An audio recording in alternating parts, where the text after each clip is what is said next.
capital sailing ships dominated Western world naval combat for almost 3 centuries. Usually fighting in a single long line, the line of battle let them unleash thunderous broadsides at the enemy fleet from the 17th century forward. Ships of the line were the only ones selected for this taxing duty, only the absolute finest. We examine in this video how contemporary historiography describes the development of the unstable, slow-sailing ships of the Middle Ages to the huge, cannon-armed, nimble ships of the line that dominated.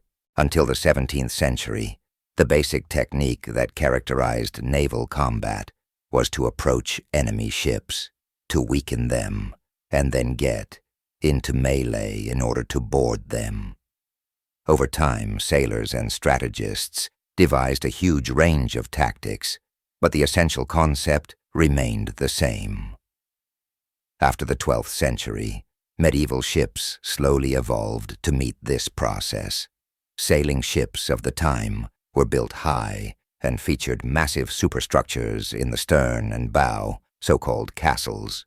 These castles served as fighting platforms and were highly valuable in close combat because they gave the crew the advantage of height.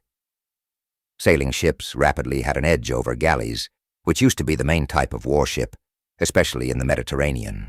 This advantage was negated to some extent when ships began deploying heavy weaponry from the 14th century onward.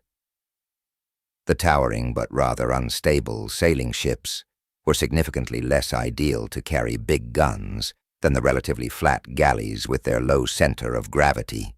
Subsequently, the heavily armed galley, able to damage sailing ships from afar, enjoyed a rebirth in the 16th century. The sailing ship momentarily became less significant.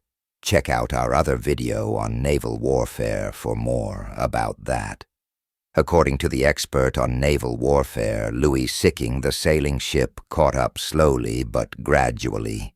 Beginning in the 15th century, shipbuilders, first in Spain and Portugal, built ships with a more rigid frame. They built their vessels around a complete skeleton with bracing and ribs and fitted the planks carvel style, that is, without any overlap, unlike, for example, Viking ships. This construction style made it possible to produce significantly more stable and strong ships, which could hold more masts with a more intricate rigging and much more sails. The outcome of these improvements was a full-rigged ship with at least 3 masts, which, according to military historian Geoffrey Parker, had become the most important sailing ship in Europe by 1500. Its large hoid serviced the requirements of the growing European economy. Its exceptional sailing abilities facilitated journeys of discovery and overseas colonization, and its robust construction was essential, capable to carry cannons without receiving damage or losing balance. Such a sailing ship couldn't carry cannons as huge as a galleys, but a few of lighter onboard guns were no problem. When gun ports came along around 1500, and weapons could thus be put closer to the waterline, sailing ships could be equipped even better. This cleared the way for the most famous fire mode in naval history, the broadside. One of the first ships capable of firing a broadside was the Great Michael, launched in Scotland in 1511. She carried 12 guns on each side, 2 massive basilisks at the stern and 1 in the bow. The purpose of this groundbreaking 1,000-ton ship design was to carry a main armament of cannon. Soon other ships that were able to fire broadsides were created, but it would still be quite a while before the technology actually caught on in practice. Initially, just a few of ships were built in this style, and they served representative roles just as much as being functional warships.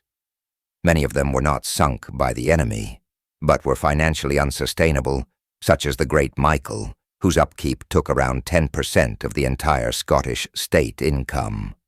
Others were simply unable to sail, such as the Grande Françoise of Francis I of France, which featured a tennis court, a church, and a windmill on board, but could not leave port because her draught was too deep.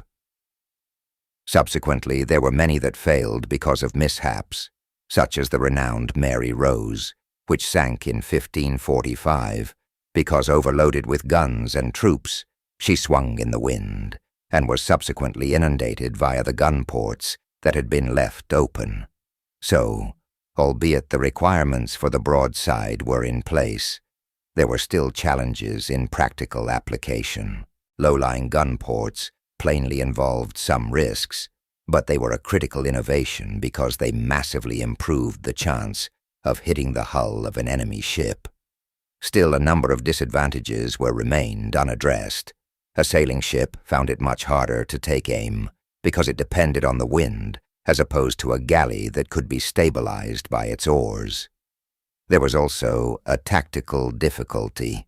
As most of the cannons of a sailing ship were situated on its side, it couldn't shoot forward very well. This was troublesome, because at that time most of the action took place head-on or in pursuit, especially for galley fleets that normally battled in the line abreast, that is, side by side, with their prows directed at the opponent. So the sailing ships only had the terrible options of showing their vulnerable sides in order to shoot or only fire handguns and tiny cannons from the bow. The initial approach to this problem was the introduction of tiny cannons like culverins to the lower levels of the rear castle. These could fire forward past the mainmast. This eased the condition, but it didn't address the problem. Because of this, shipwrights all over Europe began to experiment with new sorts of ships. In the early half of the 16th century, they constructed the galleass, a ship driven by oar and sail aimed to combine the military superiority of the galley with the seaworthiness of sails. It could carry both large forward-facing guns on the prow and lesser shipboard cannons on the broadside.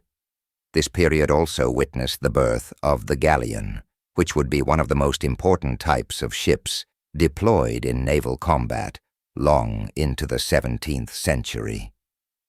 Like practically all sailing vessels of the Middle Ages and the early modern period, the galleon was neither fully a warship nor purely a merchant vessel. With her enormous hold, fine sailing qualities, and battle-worthiness, it matched the needs of the time perfectly, because it was normal practice in Europe to temporarily transform commerce ships into warships when necessary, until at least the middle of the 17th century. For this aim, suitable vessels were fitted with gun ports and castles, and hulls and masts were reinforced.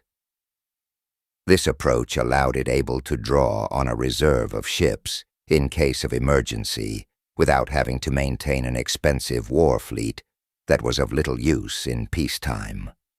This is not to say that monarchs or countries could not maintain a war fleet, but even these ships were often useful for trade and conflict. Since the middle of the 16th century, gunpowder artillery had become the main weapon of sailing ships, and shooting at the enemy from distance supplanted boarding as the core feature of naval combat. This process was incredibly gradual, but it eventually led to a reduction of sailing ships' castles, and to their hulls being erected shallower and sturdier, so they could accommodate more guns. Depending on their size, sailing ships now possessed 1, 2, or, in extreme cases, 3 entire battery decks, with weapons at the bow and stern, including so-called chasers, used to slow down the enemy ship in a pursuit. To cope with this amount of artillery, the ship's form had to be changed as well. The English took the lead by designing ships that were quicker, more maneuverable, and more heavily armed. Representative of this new breed of warships is the legendary Dreadnought, a race-built galleon launched in 1573. This ship was constructed to sink enemy vessels from a distance with its massive broadsides, and in contrast to the ponderous giants detailed previously, was really able to complete the job. While Spain and Portugal were the main naval powers at the beginning of the century, England had been coming up in leaps and bounds since about 1550. This became clear in 1588, when the English fleet repulsed the Spanish Armada sent by Philip II to invade England and beat it in multiple battles. According to Geoffrey Parker, England had thus supplanted the southern kingdoms as the preeminent maritime force of Europe. Spain's defeat had ramifications for all of Europe. Philip II rebuilt his navy and built a new overseas fleet to reclaim Spain's position as the dominating maritime power. But it was too late. Others were now also creating their own modern fleets. A naval armaments competition has begun. Right at the lead were the Dutch, who built a huge fleet of commercial vessels in a very short time.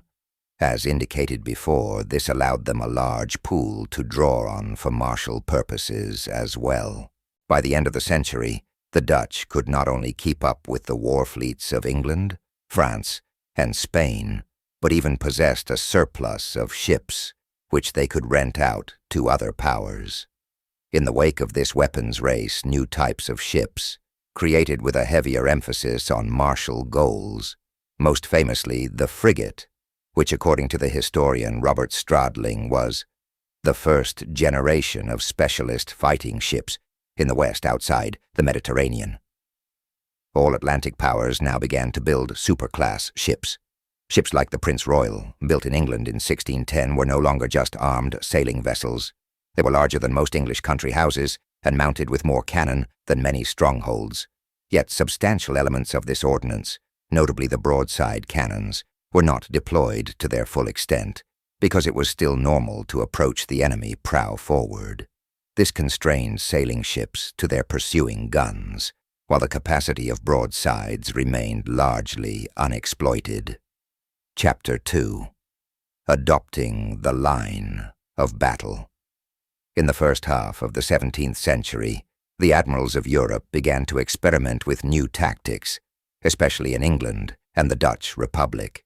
They studied ways of using the broadside efficiently, and finally uncovered a tactic that had been utilized sparingly since about 1500, the so-called line of battle, or line ahead. Contrary to the old so-called line abreast, where the ships were drew up side by side, the ships now sailed past the adversary at a 90 degrees angle in one single line, one behind the other, and could thus make optimal use of their broadsides. All moves were executed in line, so that ships could protect each other perfectly. This new technique had several advantages over the fairly chaotic single combat practiced hitherto. Because the ships advanced in an order, all of them had a clear field of fire, and the possibility of friendly fire diminished. This allowed them to shoot faster and more often. Moreover, sailing past the enemy permitted numerous ships to concentrate their fire on one target, unless the adversary fought in a line of battle as well. One of the first precise instructions on this was provided in 1653 by the English Admiral Robert Blake, while his fleet was fighting the Dutch Republic in the Anglo-Dutch Wars, 1652, 4, 1665, 7, 1672, 4, 1680, 4. According to Blake, the English first utilized the line ahead as a conventional tactic and had considerable success with it. When the Dutch replicated it, the fights witnessed two seemingly unending lines of ships, according to Geoffrey Parker, sometimes more than 5 kilometers long, locked in a deadly artillery duel that lasted until one side retreated. In the Battle of Texel in 1673, for example, 75 Dutch ships faced English ships, a total of 9, 10,000 guns. These ships were nearly loaded with cannons, but their broadsides rarely sank enemy ships. The largest cannons fired from such a capital sailing ship were normally 32-pounders. Just to give you some context, a galley had up to 120-pounders at the bow.